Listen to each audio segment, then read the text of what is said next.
Dzisiaj porozmawiamy o jednej z najbardziej szeroko dostępnych metod antykoncepcji, jaką jest prezerwatywa.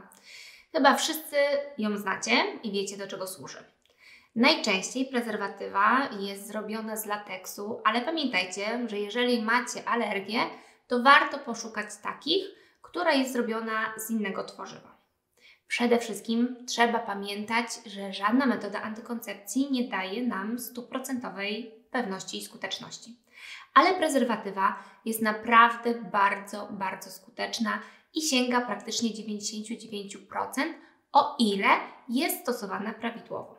I o tym dzisiaj też porozmawiamy. Jej historia jest naprawdę bardzo długa, bo już nawet 3000 lat przed naszą erą mamy dowody, że ludzie ją stosowali. Oczywiście nie było wtedy ani lateksu, ani kauczuku, który wynaleziono trochę później, natomiast stosowano na przykład jelita zwierząt albo, ciekawostka, rogi.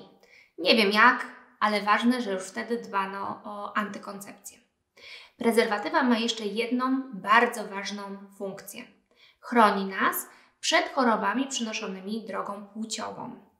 Natomiast, tak jak powiedziałam, żeby była skuteczna i dawała nam ochronę, musicie spełnić pewne podstawowe funkcje tego przedmiotu. Przede wszystkim pamiętajcie, że prezerwatywę warto jednak kupować w aptece, dlatego że warunki przechowywania są tam na pewno prawidłowe.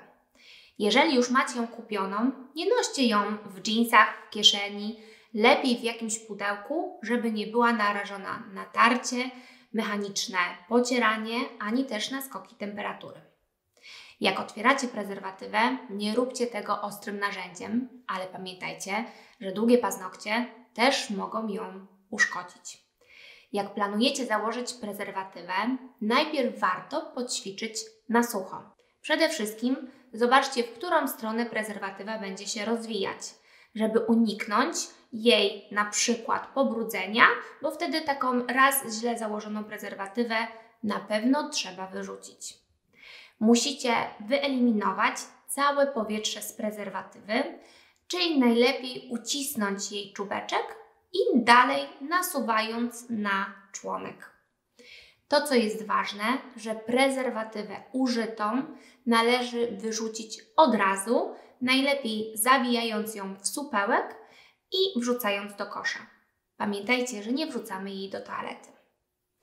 Dodatkowo trzeba wiedzieć, że prezerwatywa chroni nas tylko i wyłącznie, jeżeli jest zastosowana od początku współżycia, czyli zakładamy ją przed penetracją i ściągamy zaraz po.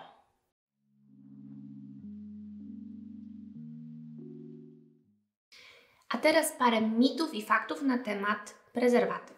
Przede wszystkim, raz użyta prezerwatywa to dla niej już śmierć. Musicie ją wyrzucić i o tym koniecznie pamiętajcie. Mitem jest, że prezerwatywa posiada mikropory, które mogą przepuszczać plemniki. Pamiętajcie, że każdy certyfikowany kondom, czyli taki, który kupicie w aptece lub w dobrych sklepach, na pewno przeszedł mnóstwo testów i jest skuteczny, o ile zakładacie ją prawidłowo. Dodatkowo nie zakładamy prezerwatywy tylko i wyłącznie na żołądź, żeby nas chroniła także przed chorobami przenoszonymi drogami płciowymi. Musi być nałożona na całe prącie, aż do nasady. Przy prezerwatywie można używać lubrykantów. Pamiętajcie tylko, żeby sprawdzić, czy taki lubrykant nadaje się dla prezerwatywy. Jeżeli jest złożony głównie z tłuszczów, może ją uszkodzić i tym samym zmniejszyć jej skuteczność. Bardzo ważne jest, żeby sprawdzić przed użyciem datę przydatności lub datę produkcji prezerwatywy. Dlatego jak każdy materiał sztuczny może skruszeć i wtedy wiadomo, że nie będzie Was chronić.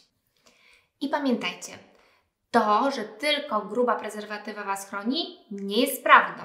Tak jak mówiłam, każda z nich musi przejść szereg testów, żeby sprawdzić skuteczność. Więc możecie naprawdę dobrać cienką i dobrą prezerwatywę. I pamiętajcie też, że jeżeli Wasz partner odmawia założenia prezerwatywy tylko i wyłącznie ze względu na swoją przyjemność, to musicie być ostrożne, dlatego że Wasze bezpieczeństwo, Wasza ciąża, Wasze ciało i Wasze życie. Więc warto z partnerem porozmawiać, powiedzieć, że będziecie się czuć dużo bardziej bezpiecznie i swobodnie w trakcie seksu, jeżeli będziecie przez niego zadbane, a on będzie nosił prezerwatyw.